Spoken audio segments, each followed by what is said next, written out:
todos, bienvenidos a un nuevo episodio de Café de Propiedades. Para comenzar, les contaremos las noticias más importantes de esta semana, siempre en el ámbito inmobiliario.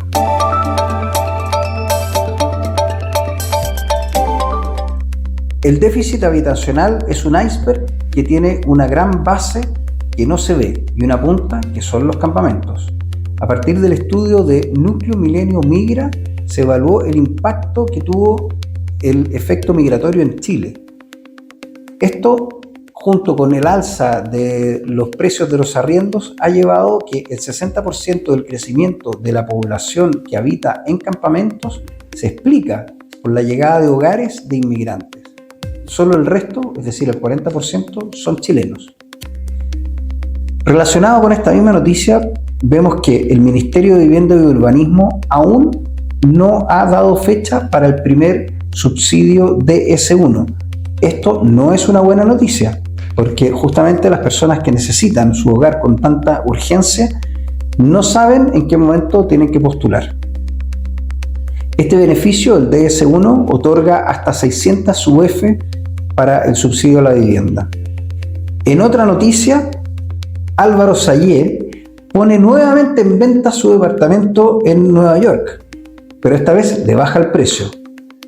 Antes era imposible comprar este departamento a $49 millones. Hoy día es un poco más fácil porque está a solo $44.5 millones. Si tienes esa cantidad de plata, aprovecha la oportunidad. Una nueva oferta para comprar departamentos existe gracias a una rebaja a las tasas de los créditos hipotecarios entregados por las mismas inmobiliarias. Algunas empresas están ofreciendo tasas de un 3,9% y de un 4,5% cuando el banco le está dando a los clientes un 6%. Esto es muy bueno para poder aprovechar la oportunidad que dan las inmobiliarias para departamentos de inversión. Algunas maneras de entregar estos subsidios o este diferencial de precio es a través de bonopié, de gift cards y de otros mecanismos que han elaborado las inmobiliarias para poder liberarse del stock que tienen actualmente detenido. También existe la modalidad de arriendo asegurado, que es una gran oportunidad para los que están buscando departamentos de inversión. Y hasta aquí las noticias de esta semana. A continuación viene la entrevista de Catherine Moreno. No te la pierdas. En Estudio de Arquitectura JEGG nos dedicamos a diseñar los espacios para albergar los sueños y anhelos de nuestros clientes. Diseño, personalidad, profesionalismo, garantía y calidad.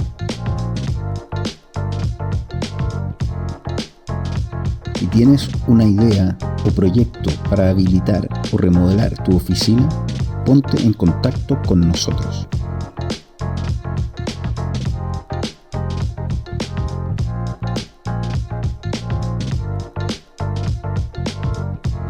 En JEGG transformamos tu espacio de trabajo.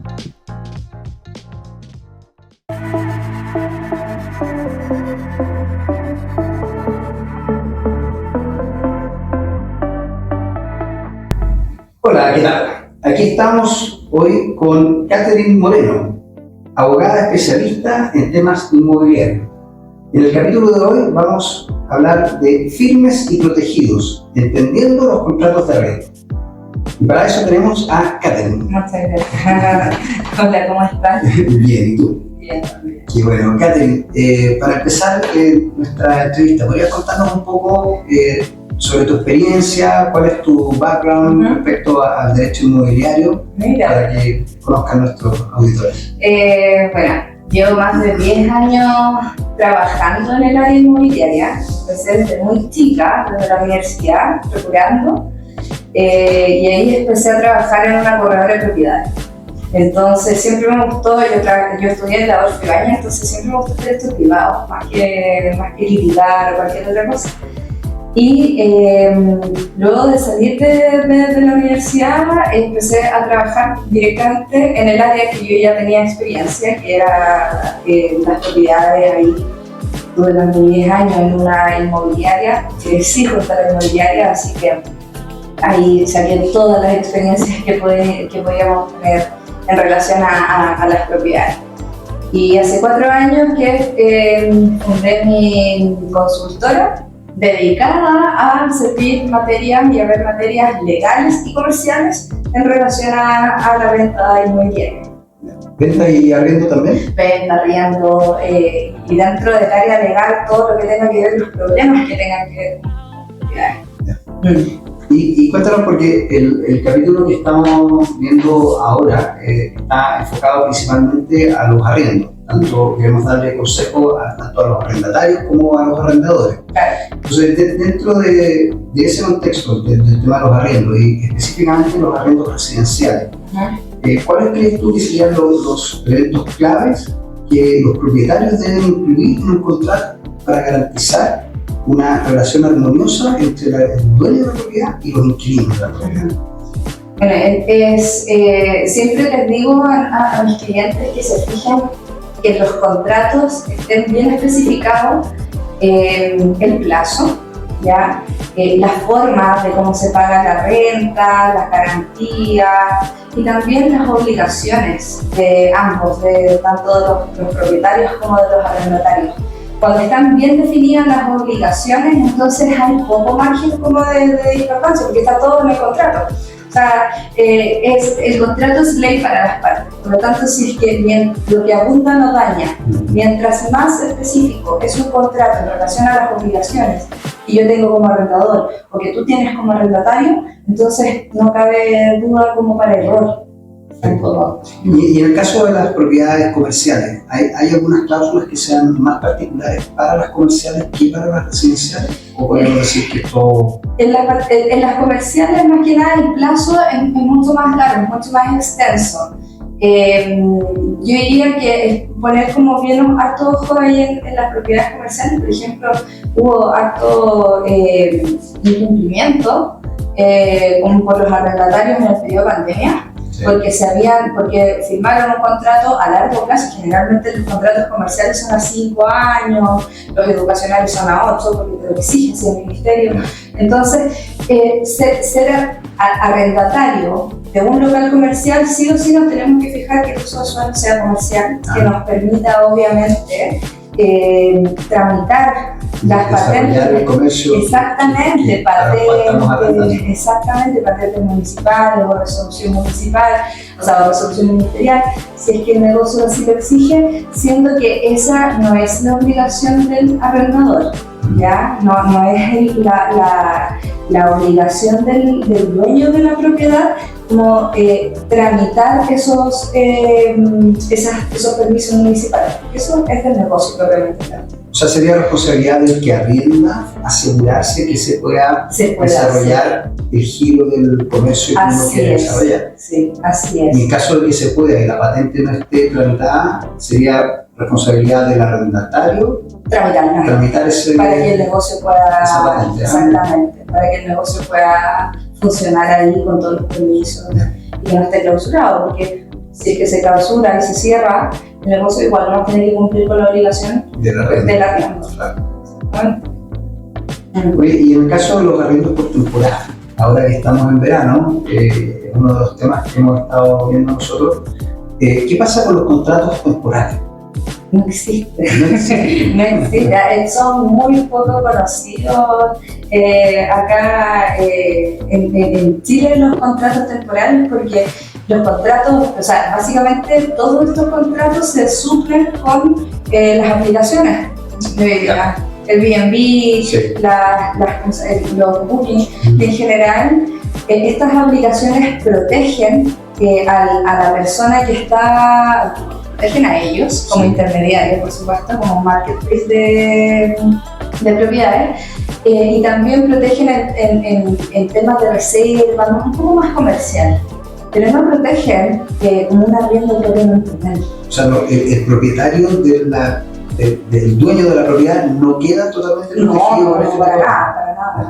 contrato, queda protegido con... O sea, si uno va a las aplicaciones y lee los términos y condiciones de estas aplicaciones, en ningún minuto nos vamos a dar cuenta que sea un contrato de arrendamiento por pocos días, aunque sea, que se regule en materia civil. Nosotros no sabemos que si es que estamos arrendando, le estamos arrendando al dueño o a una tercera persona.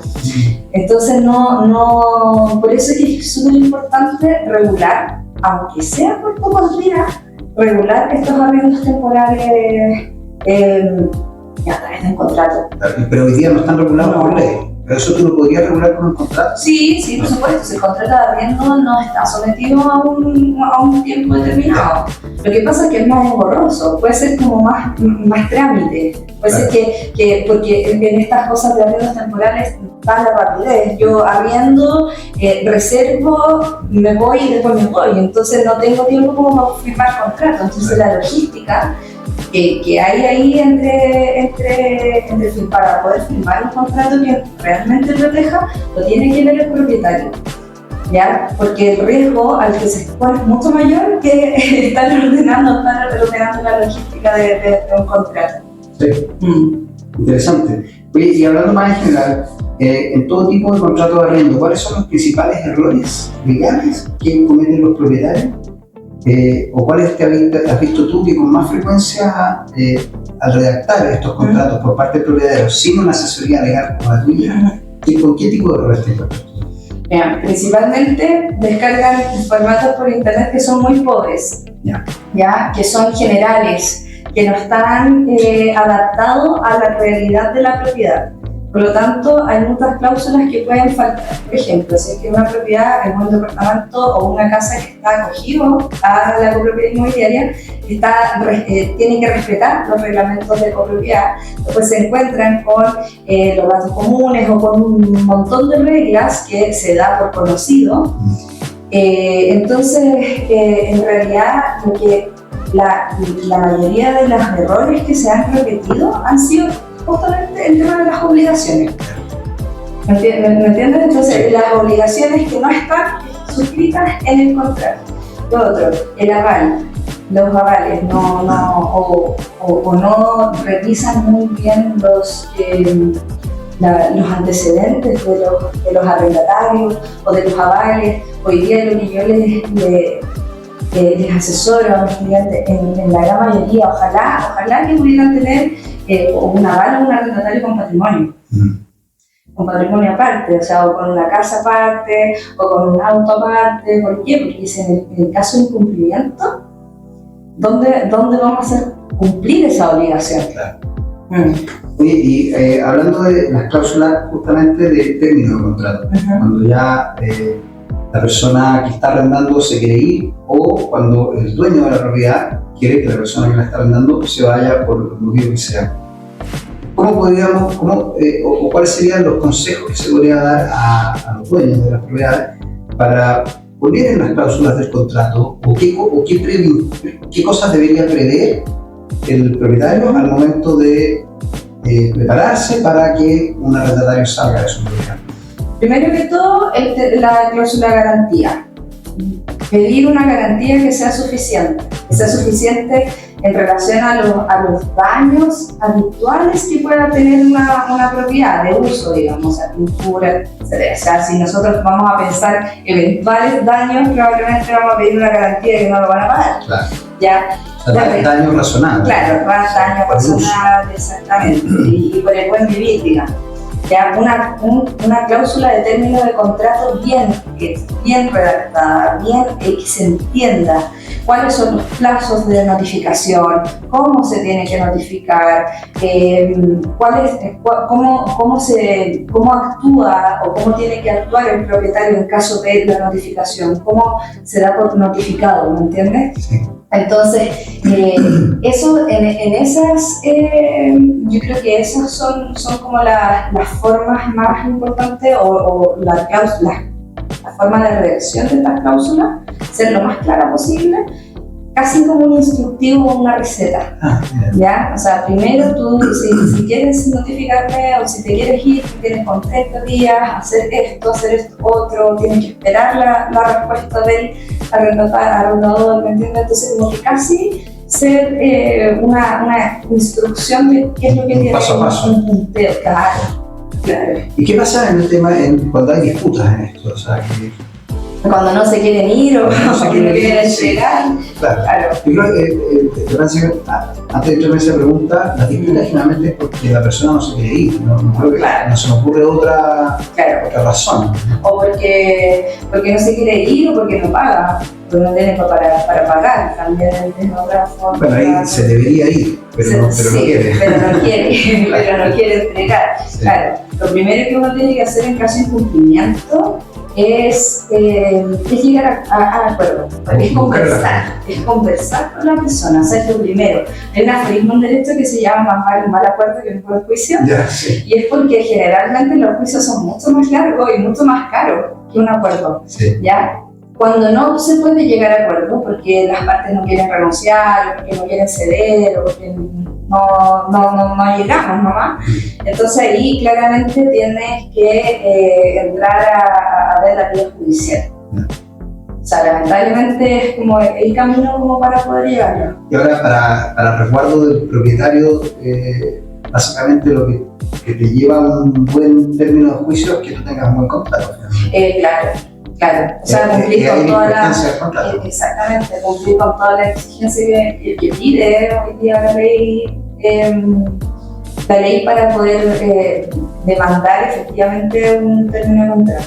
Ahora, dentro de los contratos, yo he visto muchas veces se pone también una cláusula de inspección, de parte del propietario puede ir a ver su propiedad cada cierto tiempo. ¿Creo que eso está por ley o es solamente un tema contractual? No está regulado en la ley, es un tema en general, lo ponen y como inspección una vez al año, siempre y cuando esté de acuerdo el arrendatario, que no vaya a ser invasivo tampoco el propietario en sus inspecciones o en la recurrencia de las inspecciones. Entonces también hay como que respetar la privacidad del arrendatario. Hay un equilibrio delicado ahí. Sí, por supuesto que sí, porque es un tema de claro, o sea, el dueño está velando por su propiedad, pero el arrendatario está en su hogar, digamos, él formó su hogar, está en sus cosas, está su intimidad, tiene un estilo de vida, ¿verdad? Entonces obviamente que hay que compatibilizar eso a través del contrato y hacerlo lo más equitativo posible. Buenísimo. Oye, y en el ámbito de los arreglos comerciales, ¿qué consideraciones legales, aquí pasamos a otro tema, ¿no? Los comerciales, ¿qué consideraciones legales se deberían tener en cuenta para negociar las renovaciones de los contratos? Y también lo mismo adelante, ¿qué pasa con los términos de contrato? ¿Qué pasa si hay un término de contrato anticipado? Sobre todo estos contratos que a veces son de largo plazo. Exactamente, tenemos que ver las multas. Generalmente en los contratos comerciales, más que en los habitacionales, en los contratos comerciales se pactan multas por aviso de término de hasta tantos años. ¿Ya?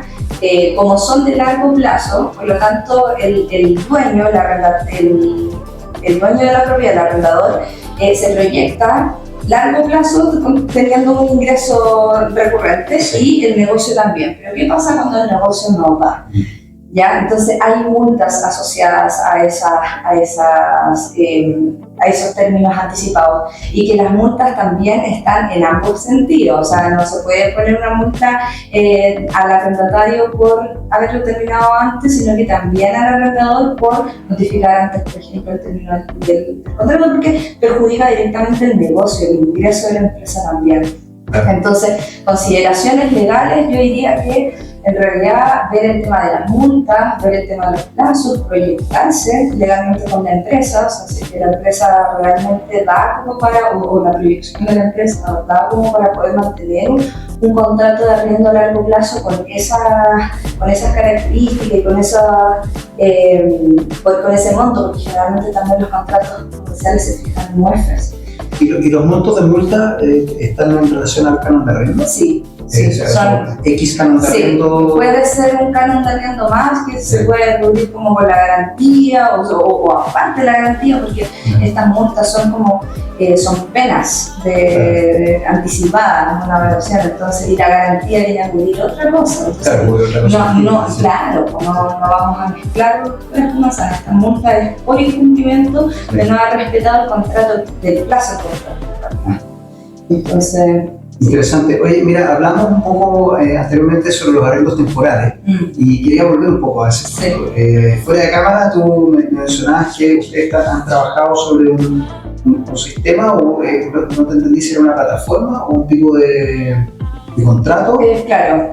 ¿Puedes explicar un poco más? Sí, bueno, en el estudio nosotros trabajamos con modelos de contrato. Generalmente trabajamos con corredores de propiedades que llegan a nosotros y nos dicen, oye, ¿nos pueden asesorar cómo podemos hacer este contrato de promesa o este inventario, por ejemplo? Entonces, cada vez estos inventarios o cosas son repetitivos. Entonces, nosotros les armamos un paquete o un producto y lo subimos a una plataforma que ellos tienen acceso de poder descargarla pagando lo que cobran. Y en este sentido, en los contratos temporales hicimos lo mismo, porque vimos la necesidad de poder regular un poco el tema de los contratos temporales, producto de que hay muchas estafas también en relación a eso.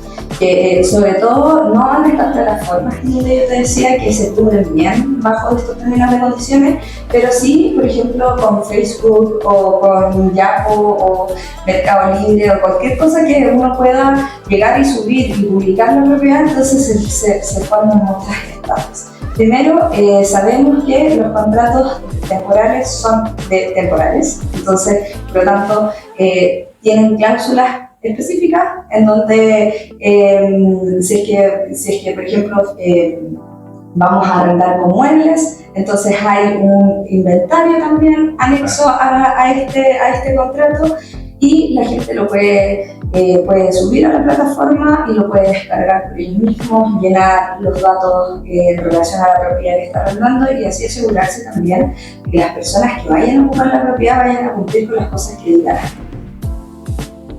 Hoy día existen un montón de estas plataformas. ¿Qué precauciones debería tener el propietario al momento de arrendar mediante estas plataformas? La precaución más grande es que esta plataforma no regulan los contratos, como lo decíamos, contratos de arrendo de manera civil. ¿Ya? Entonces es solamente un tema transaccional comercial. Por lo tanto, si es que hay algún incumplimiento en la entrega, que el arrendatario se tomó la casa, no quiere devolverla, que hay un caso icónico, yo te comentaba antes, hay un caso, un caso icónico en Estados Unidos de una persona que arrendó por Airbnb, se tomó la casa, no la quiso devolver, y le costó al dueño del departamento más de 2 años en poder echarlo. ¿Por qué? Porque estos contratos, como te decía, con estas plataformas no regulan los contratos de arriendo por la ley civil, ya por la ley de arrendamiento. Nosotros en Chile tenemos una ley de arrendamiento específica, especial, que genera un procedimiento especial para poder recuperar el inmueble. Y en estos casos, cuando uno arrienda por Airbnb, por Booking o por otra plataforma, no está. Por lo tanto, lo tenemos que llevar a una sede, no sé, de consumidor, de derecho al consumidor, ver y empezar a buscar y a rebuscar. Se sale del derecho inmobiliario. Sí, se sale del derecho inmobiliario. Por lo tanto, los riesgos de improtección que hay en esta, o de desprotección que hay en estos contratos, en esta transacción, son muy grandes. Muy grande. Increíble, una buena, no sabía yo de ese caso, pero me parece súper interesante. No, fue un caso icónico de Airbnb. Sí, y ahí demandamos a Airbnb también. También, porque lo avalan de alguna manera la persona que va a ir a... y ellos se estaban lavando las manos también, no sé, y subió a la corte de apelación, no, es bien interesante. Interesante, buen caso de estudio. Oye, volviendo a los arriendos, que hablamos un poco de eso, con muebles o sin muebles. Yo sé que hay legislaciones distintas para arriendos comerciales en planta libre o si están habilitados. Claro. ¿Cuáles son las diferencias? Si nos puedes explicar cuáles son las grandes diferencias, ventajas y desventajas de uno u otro. Claro.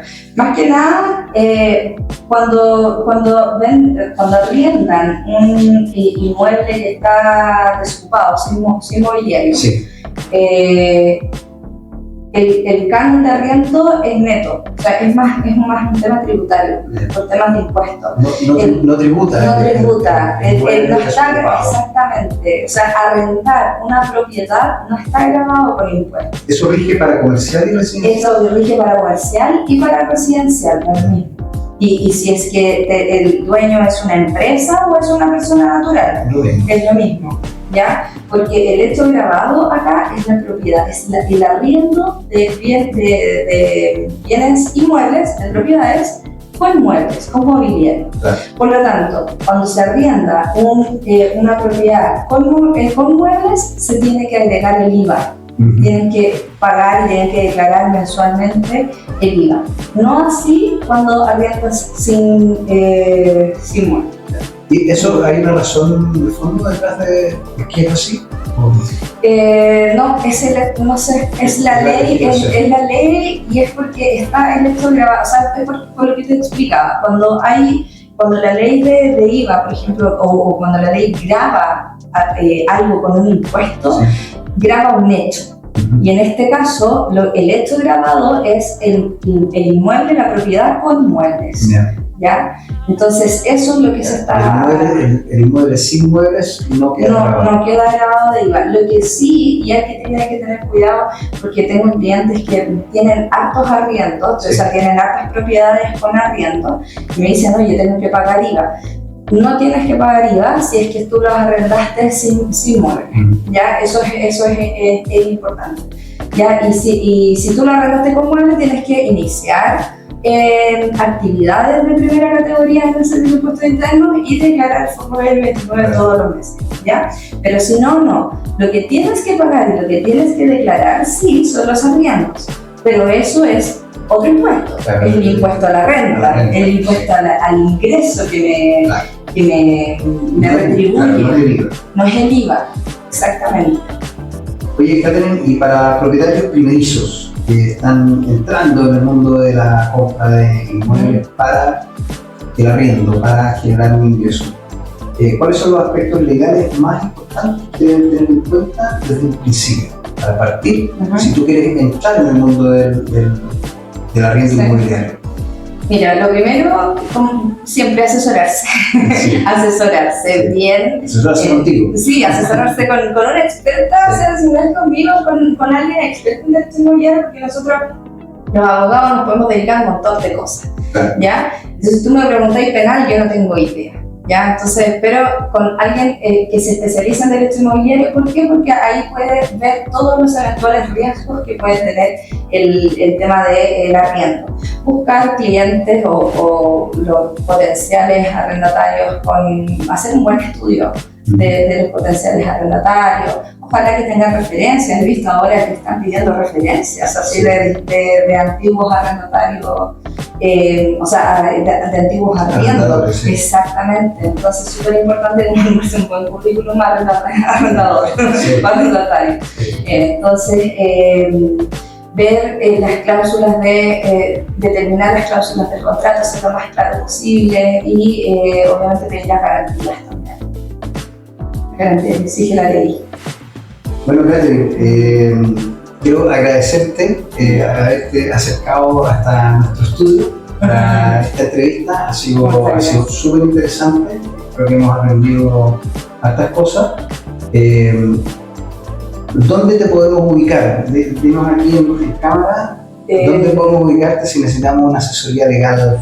Sí, bueno, estoy en redes sociales, estoy bien activa. Mi empresa se llama Clean Consultores. Lo pueden encontrar en el Instagram clean.cl o en el Instagram ya de mi marca personal, km.abogada.cl.